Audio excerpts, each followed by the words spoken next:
Alright mate, how you doing? Welcome back to another video. Now, bit of an interesting one here. We're still on our holiday here in lovely California, and something very interesting has happened during this trip. Call it serendipity, call it fate, call it right place, right time, I don't know what. Essentially, on the way to our trip, I picked up this book in an airport, okay? It's called, you can see it there?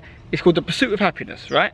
I just liked the idea of the title. I read a lot of books about, well, I guess about people trying to be happy, or like things, I don't know, I wouldn't say self-help books, because this certainly isn't a self-help book, but books that are involved in the human kind of psychology, if you like, and how we can make the most of ourselves, motivate ourselves to get the best out of life, if that makes sense. So this book appealed to me, so I picked it up. All I did was read the back like you do with most books in the shop, and I thought, yeah, cool, I'll get it involved, by a lady called Ruth Whipman. That's all I knew about it. Started reading it on the plane. Very quickly I realised there's some similarities with this book to our own situation. She's a British lady who a few years ago moved to California. We were on our way to California on a trip. Obviously we're from Britain as well. She worked in journalism, but also the production industry, because she worked for the BBC in England. So I thought that's interesting. And some of the stuff it's talking about are very relevant to our life and the key decisions we're having to make in our lives and stuff like that. So I started to enjoy it, and I kept reading it. Got about 2/3 of the way through, halfway through the trip, and I thought, you know what, I really like this book. I'm going to drop the lady who wrote it a line on Twitter. I found Ruth on Twitter, and I just said, you know, hey, really enjoying your book, great work, essentially. She nicely enough replied and also followed me back, and I thought, you know what, it's an opportunity. I'm going to try and use it, and I dropped her a DM, and I just said, Ruth, I don't know if you're up for something like this, but we're basically very close to where you live in California.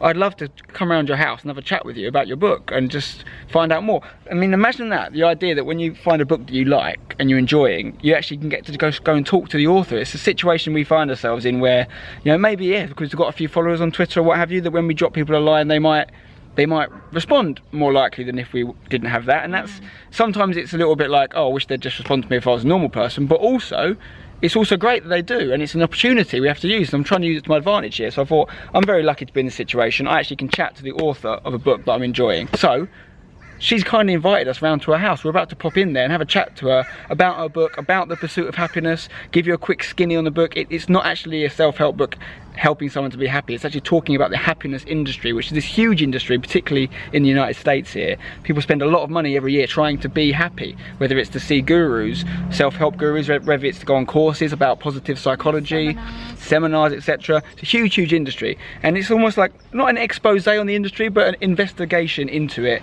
and whether it's all it's cracked up to be. So in itself, it's kind of an anti-self-help book. It's something we're going to talk with Ruth about, hopefully, in the house. But let's go in there, let's go and meet Ruth, and actually meet the lady behind the book, The Pursuit of Happiness. Let's go.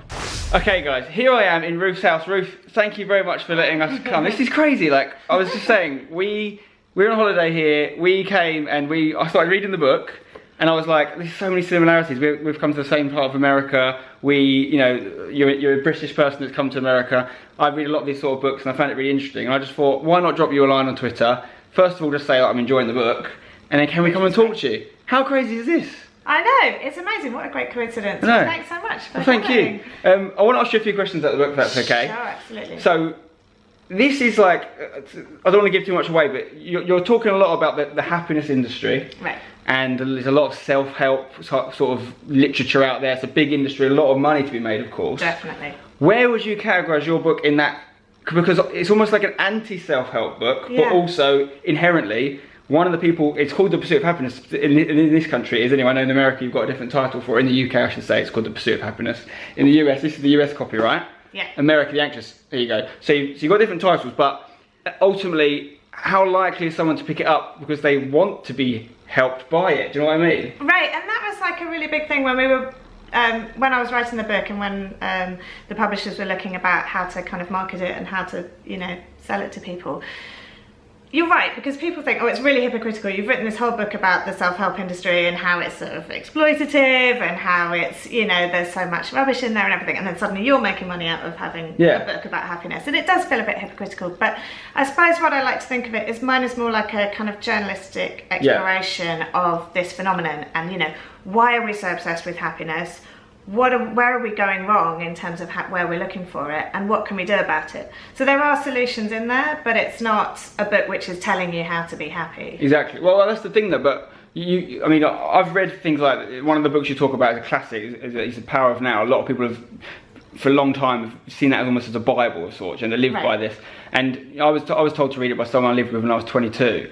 And at the time, I found it really useful. But what I've since realised, and your books kind of reminded me, I guess, of, is that, you know, it's very easy to compartmentalise everyone's life into one scenario and say, look, if you just think about this now, you'll be fine. But it doesn't work like that in reality, because you've got a million different scenarios. You've got people with advantages, people with disadvantages. You can't just apply and say, this book will save your life. It just doesn't work like that, does it? Right, exactly. I think people look for simple solutions. And I think there's this whole thing, I mean, the moment, you're talking about the power of now. So it's this idea, and you hear it all over the place, especially around here in the Bay Area. It's like, if you just live in the moment, then everything will be okay. So if you just focus on the present day and present moment, then everything will be fine, you'll be happy.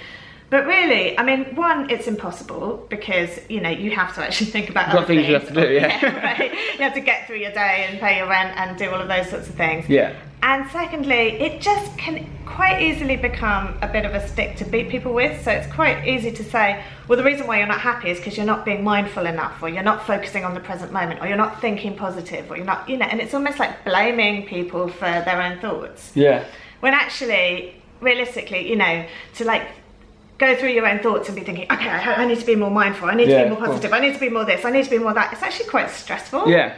And you become quite, well, one of the things I definitely do a lot, and I've done for all my adult life, is I question everything. So every decision I make, whilst usually they work out well, it's because I overanalyze them significantly. Yeah. And it becomes quite neurotic, and you become to the point where you can't live with your own thoughts anymore, because you're like, what a simple decision becomes a really complicated one. So it's like, how much do you think that is a consequence of, as humans, I feel like once you evolve to a certain level, particularly if you're an advantaged person with a lot of, you know, you haven't got to struggle to live, how much is it like we've evolved past the point of having to worry about basic amenities, so now then we create problems for ourselves, because if you haven't got something that's causing you an issue, you're left to just kind of live and face the reality of life, which is it's going to eventually end one day, basically. I mean, you're so right. And, you know, I mean, I'm a real overthinker as well. I sort of sit there and I'm like, but what about this? But what about that? Yeah. What about this? And am I happy? And this was one of the things that spurred me to write the book, in a way that I think that people are thinking so hard about happiness. It's like, am I happy? Am I happy enough? Am I as happy as that person? Could I be happier? All my friends on social media look much happier than me. You know, and you think and you think and you think and you think. And actually that kind of self-monitoring is just a killer for happiness. So I think we're losing sight of some of the obvious ways. It's so funny, because it's like, to not have that, you do have to not think about whether you're happy, and you have to think about just what's happening in your life, i.e. the now. But then by making yourself think about the now deliberately, that's another layer. It's a balance, right? You need a balance. Right, exactly. But I think it's this idea that happiness is about effort, you know, and that's a really big thing in the States, which is like, if I just read another book, if I just try another scheme, if I just try another method or another, you know, seminar or another this, then I'll be happy. Another yoga class, another whatever. And actually, that's not really how happiness works. And another thing that comes with this is like, one of the things that we do know about happiness, one thing that is really consistent in all the research and common sense, is like, happiness is about community and other people, and focusing on other people and not just on ourselves. And there's something about this way that we're all thinking about happiness, which is like me, my self-help book, my inner journey, my mindfulness, my positive thinking. It's all about the self, and that's really kind of takes away from thinking about other people and community and all of that sort of thing. So it's working out. I mean, from what I gather from this, there is no necessarily right or wrong answer. There is no, this is the sentence that's going to change your life. Yeah, there's no secret to happiness. And I think people that do read books and are interested in that are on the right track, in the sense that they want to live a meaningful life and they want to be happy. But if you start to look for answers, you know, in a book or from a guru or whoever, I think ultimately you're going to be disappointed, because you need to find them yourself. And if anybody's saying to you, oh, just pay $15.99 and I'll give you the secret to happiness, then they're lying. It's a bit cheap. It's a bit cheap, That's probably why these guys who charge $5,000 for a getaway adventure weekend, probably people think, oh, it must be real because it's that expensive. But right, exactly. Because you think, but you know, and it's that thing that happiness has almost become a product that you can buy. And you know, I think we need to start going back to some basics about community and other people and that sort of thing for our happiness. Listen, there's so much I feel like we could talk about, but I don't want to keep you for too long. All I'll say is, So this is Pursuit of Happiness. This is the book I've been reading. I picked this up in the UK in the airport. But you've also got this version of the book. So it's the same book, is it? But it's just the American. Pretty much exactly the same. Yeah. And this is America the Anxious. But so there's a couple of different versions available depending on whether in the UK or the US. I thoroughly recommend it. I've really enjoyed reading it. One of the sentences which caught my eye when I looked at it was it described you as like a female Bill Bryson. So I'm a big Bill Bryson fan. I've read a lot of Bill Bryson. Without the beard. Without the beard, yeah.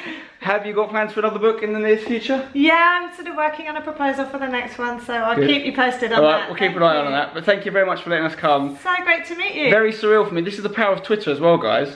You read a book, you know, you get in touch with someone that you're reading a book of or whatever, you know, who knows what might happen. They might not all let you in their house though. I know, my husband was like, are you sure these guys aren't like psychopaths or something? I was like, I don't think so, but you know, you never know. No, we're fine. Are you about to murder me on the way out? End the video. Yeah. No, thank you very much for letting us come. Well, really appreciate it. Thanks so much for coming. It's great to meet you guys. Thank you. Keep up the great work. Thank you. Cheers, Ruth. You too. So guys, that was Ruth Whitman. Very, very nice of her to let us come and chat to her. Obviously, we were strangers. I'd never even heard of her before I got this book, and now I've met her in person, which is absolutely crazy. She's given us a copy of her American version of the book, but she's also signed them both. Look. What an actual signature from the author. I love that. I don't know if you can see it, it's very bright. But you can see she's written there, yeah, you can see it. She said, great to meet you, love your work. Yeah, great. She's written in this, my original one as well.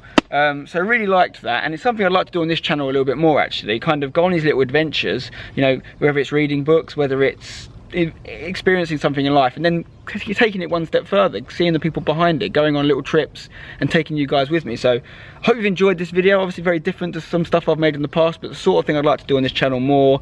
Nothing to do with football, nothing to do with, you know, just our normal lives, but just looking into things that I find interesting a little bit more on a little mission. So I enjoyed it a lot. Thanks to Ruth. I've left links in the description to where you can get a copy of her book on Amazon if you're interested. Drop a like on the video if you've enjoyed it.